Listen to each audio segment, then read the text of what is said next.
Hello दोस्तों, YouTube के channel को सब्सक्राइब कर लें, क्लिक बेल आइकन को प्रेस कर दें ताकि नोटिफिकेशन मिलते रहे जेआईबी से और बैंक प्रमोशन के संबंध।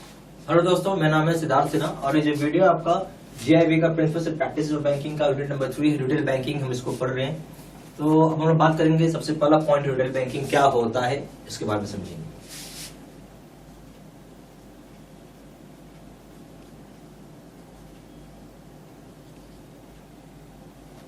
मेरे समझ से बहुत लोग जानते होंगे रिटेल बैंकिंग। रिटेल बैंकिंग कुछ भी नहीं है, जो आप नॉन बैंकिंग करते हैं, जो नॉर्मल बैंकिंग मतलब ब्रांच बैंकिंग। रिटेल बैंकिंग का मतलब क्या है? ब्रांच बैंकिंग जो आप करते हैं, ठीक है, जो ब्रांच के अंदर आप बैंकिंग करते हैं, that is known as retail banking. ठीक है, ओके, सिंपल सी भाषा में। तो नॉर्मली सब लोग रिटेल बैंकिंग ही करते हैं। और इसमें कौन कौन लोग का अकाउंट खुलता है या कौन कौन लोग का अकाउंट हम लोग लेते हैं, हैंडओवर करते, चाहे लोन अकाउंट हो चाहे वो सेविंग अकाउंट हो। देखिए, इसमें इंडिविजुअल हो जाएगा, प्रोप्राइटर हो जाएगा, प्राइवेट कंपनी हो जाएगी, पार्टनरशिप हो जाएगा, ट्रस्ट हो जाएगा। ठीक है, और इसमें प्रोडक्ट्स किस तरह का हो जाएगा, पहले हम लोग ये लिख लेते हैं किस किस तरह का हम लोग कौन कौन को रिटेल बैंकिंग में हम लोग किसके साथ डील करते हैं। डील्स विद, तो हम लोग ऐसा बोल सकते हैं रिटेल बैंकिंग डील करता है, deals with individual, proprietor, partnership,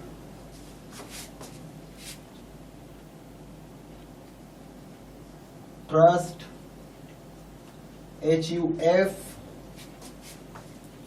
company, इस तरह के अकाउंट यहां पे खुलती हैं, चाहे वो लोन अकाउंट हो चाहे आपका क्या बोलेंगे डिपॉजिट अकाउंट हो। अब हम लोग यहां पे बात करते हैं प्रोडक्ट्स के ऊपर। ठीक है, तो अगर हम लोग यहाँ पे रिटेल बैंकिंग के प्रोडक्ट्स की बात करें तो नेचुरल सी बात है भाई, हम लोग दो ही प्रोडक्ट बेचते हैं। एक का नाम हो जाएगा क्या बोलेंगे हम लोग इसको, एडवांसेस, और दूसरा हो जाएगा डिपॉजिट। ठीक है, समझ में आ रहा पूरा अच्छे से? एडवांसेस में आप क्या समझते हो, कौन सा चीज आ जाएगा? तो एडवांसेस में आ जाएंगे आपकी KCC एग्रीकल्चर वाला लोन, ठीक है, फिर हो जाएगा कार लोन, होम लोन। ऐसा करिए ना, एडवांसेस खाली लिखिए आप। ठीक है, एडवांसेस में फिर से दो पार्ट करिए, एक हो गया रिटेल और एक हो गया एग्रीकल्चर। रिटेल में कार लोन, होम लोन, इस तरह का लोन होता है। एग्रीकल्चर में क्या हो जाएगा, KCC, ठीक है, एग्री एलाइड लोन्स मिलेगा आपको।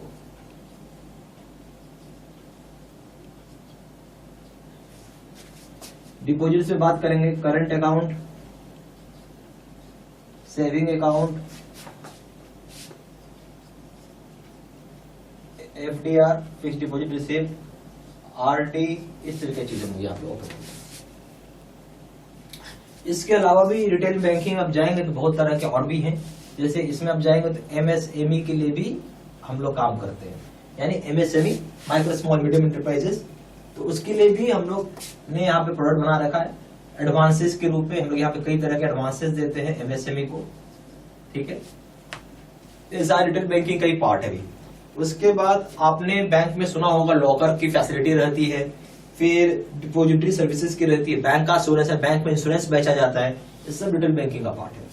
तो हम एक काम करते हैं, यहाँ पे अदर प्रोडक्ट्स बोल के लिख लेते हैं। अदर प्रोडक्ट्स क्या क्या है, देखिए, सेफ डिपॉजिट लॉकर्स,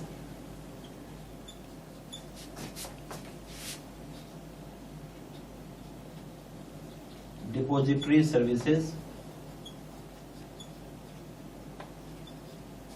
बैंक का इंश्योरेंस,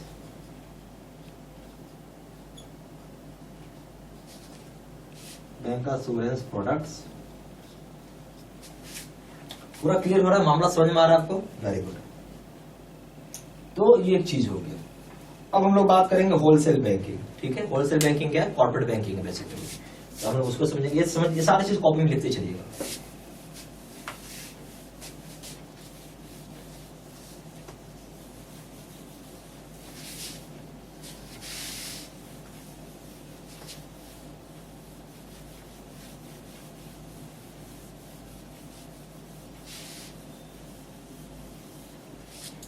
अब हम लोग किस पे बात कर रहे हैं? होलसेल बैंकिंग के ऊपर। पॉइंट नंबर 2 बना लीजिए।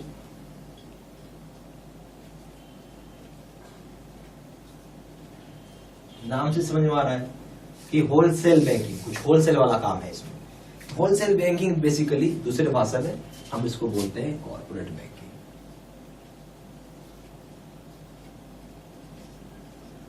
और इस तरह की बैंकिंग रिटेल बैंकिंग नहीं कर सकता है। बहुत बड़े बड़े इंडस्ट्रीज को लोन चाहिए, डिपॉजिट्स चाहिए, ठीक है, देता है, या फिर आप बोल सकते हैं बेसिकली बहुत बड़ी कंपनी का उनके साथ डील करता है। एग्जांपल ले लीजिए, Hindustan Unilever limited, Indian oil company, ONGC, Reliance industries, इस तरह की कंपनी के साथ डील करता है। मानो कि रिलायंस इंडस्ट्रीज को चाहिए 50,000 करोड़, कितना मैं बोल रहा हूँ, 50,000 करोड़ लोन चाहिए, तो रिटेल बैंकिंग कहां से दे सकता है? नहीं दे सकता है। एक रिटेल बैंकिंग का स्केल 4 का ब्रांच होती है तो 200 से 250 करोड़ रुपए ही रहता है उसका। स्केल 5 ब्रांच में जाएंगे अगर आप, तो आप 1,500 करोड़ का एडवांस डिपोजिट मिला के होते हैं। आप समझो कि इतनी बड़ी नहीं हो सकता, 50,000 करोड़। ये DGM या उससे ऊपर के लेवल की ब्रांचेस चाहिए जिसको ये हैंडल करता है, ठीक है। तो यहाँ पे बेसिकली होलसेल बैंकिंग जो होता है ये बड़े इंडस्ट्रियल इंटिटीज या बिजनेस इंटिटीज का डील करते हैं, बेसिकली कॉर्पोरेट्स होते हैं, मल्टीनेशनल कंपनीज होती हैं, पब्लिक सेक्टर अंडरटेकिंग होता है यहाँ पे। तो पहले हम लोग इस पॉइंट को पहले लिख लीजिए, किसके साथ डील करता है? Deals with large industrial and business entities, mostly big corporates,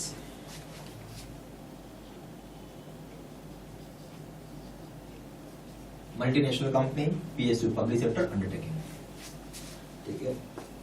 यहां पे दो तरह की फैसिलिटी देता है, एक होता है फंड बेस्ड फैसिलिटी, दूसरा non fund based facility.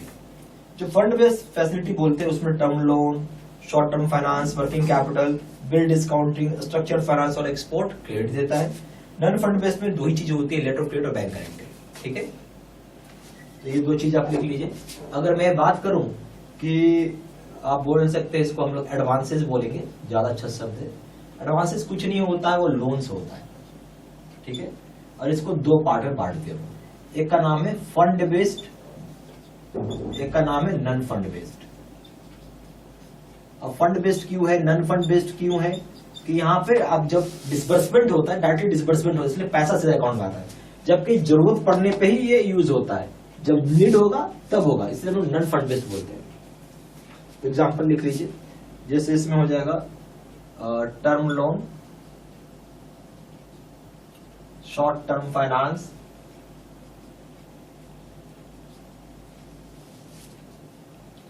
Working capital,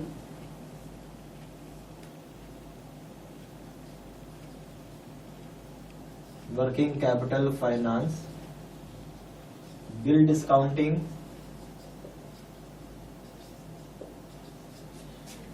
structured finance,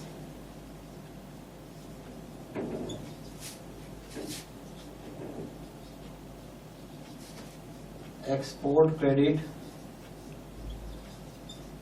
ठीक है। अब हम बात करें नॉन फंड बेस्ड पे। नॉन फंड बेस्ड पे हो जाएगा दो चीजें, हो जाएगा LC, लेटर ऑफ क्रेडिट,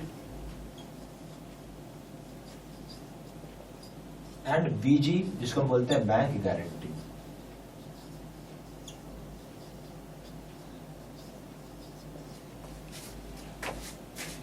ठीक है। उसके बाद हम लोग बात करेंगे वैल्यू एडेड सर्विसेज की। कुछ और भी बहुत बढ़िया बढ़िया इसमें वैल्यू एडेड सर्विसेज मिलती हैं। वैल्यू एडेड सर्विस सिर्फ इसी में मिलता है, बाकी आपको कहीं नहीं मिलेगा ये, क्योंकि आप बहुत बड़ी बड़ी कॉर्पोरेट्स हैं, तो उनको खुश करना जरूरी है। तो इसमें जैसे कैश मैनेजमेंट सर्विसेज आ जाएगा, चैनल सर्विसेज आ जाएगा, वेंडर फाइनेंसिंग आ जाएगा, RTGS, RTGS अलग टाइप का होता है। नाउ वैल्यू एडेड सर्विसेज में RTGS यहाँ भी होता है, RTGS वहां भी होता है, बट यहाँ पे क्या होता है, RTGS के अमाउंट बहुत बड़े बड़े होते हैं, इसके लिए पूरा डेडिकेटेड टीम होता है, वो सब काम करते हैं। समझिए पूरा टीम वर्क है, डेडिकेटेड टीम है। फिर कॉर्पोरेट सैलरी अकाउंट होगा, सिंडिकेशन सर्विसेज होगा, फॉरेक्स की काम होती है, मनी मार्केट का काम होता है, एम्प्लॉय ट्रस्ट का काम होता है, ECS का काम होता है, फिर टैक्स कलेक्शन की काम होती है, बैंक्स टू राइट या फिर पब्लिक इशू। जब आप सुनते होंगे शेयर मार्केट में राइट इशू आता है, पब्लिक इशू आता है, ठीक है। Supply payment gateway service provide होता है, supply chain management clear corporate internet banking type का सर्विसेज यहाँ पे आपको वैल्यूएडेड सर्विसेज में मिलता है। तो सारे पॉइंट्स आप लिख लीजिए। तो हम लोग यहाँ पे क्या बोल सकते हैं, क्या क्या मिलेगा, cash management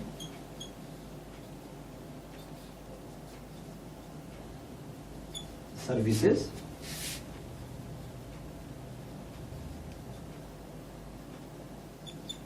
channel services, vendor financing, RTGS, corporate salary account,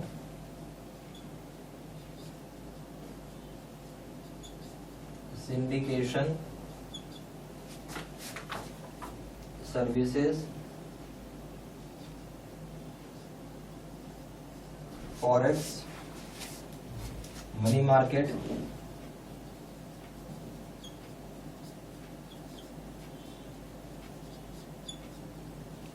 employ trust,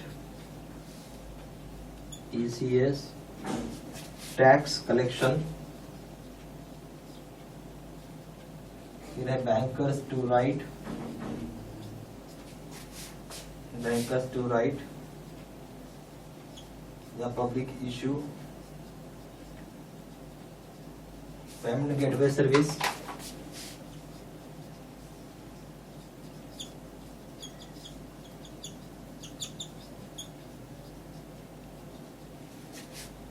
supply chain management,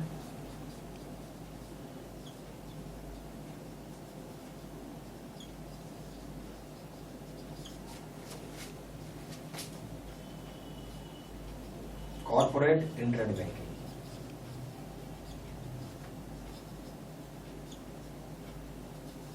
इतने तरह के यहाँ पे चीज आपको मिल जाएगा, ठीक है। ये सारा पॉइंट्स प्लीज आप लिखते चलिए।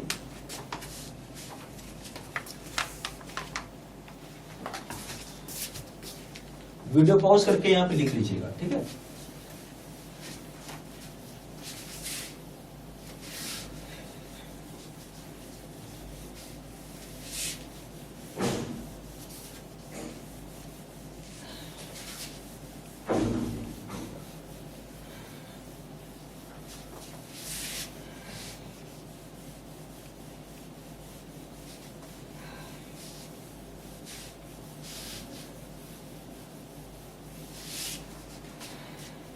अब हम लोग बात कर रहे हैं इंटरनेशनल बैंकिंग की। तो पॉइंट नंबर 3 बना लीजिए। क्या समझ में आता है हम लोग को इंटरनेशनल बैंकिंग से, क्या समझते हैं आप लोग? नेचुरल सी बात है, एक कंट्री दूसरे कंट्री के साथ बिजनेस करती है। एक मान लो इंडिया है, दूसरा यूएसए है, तो इसके साथ बिजनेस कर रही है, दोनों एक दूसरे से बिजनेस करते हैं। It is known as international banking, यानी हमारी कंट्री से बाहर दूसरी कंट्री बिजनेस हो रहा है, इसको हम क्या बोलेंगे, क्रॉस बॉर्डर ट्रांजेक्शंस, ठीक है। क्या हो रहा है, इंटरनेशनल बैंकिंग का काम ही है, यानी कैटर करेगी क्या, क्रॉस बॉर्डर ट्रांजेक्शंस। आया समझ में, इसका ये काम है। अब आइए EPC, export packing credit. Export packing credit का मतलब है, क्रेडिट का मतलब होता है फाइनेंस, यानी इसका मतलब हो गया लोन, या आप एडवांसेस की बात कर रहे हैं, राइट, यही बात हुआ ना इसका। लोन या एडवांसेस को हम लोग ईपीसी बोलते हैं, एक्सपोर्ट पैकिंग क्रेडिट को, ठीक है। और यहां पे जब आपको एक्सपोर्ट पैकिंग क्रेडिट मिलता है, दो प्रकार के होते हैं। एक होता है प्री शिपमेंट फाइनेंस,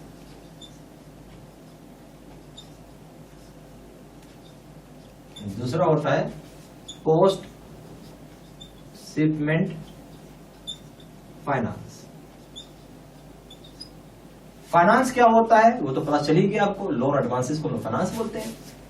जहाज पे सामान चढ़ाने से पहले, बिफोर लोडिंग, हम लिख सकते हैं इसको क्या, बिफोर लोडिंग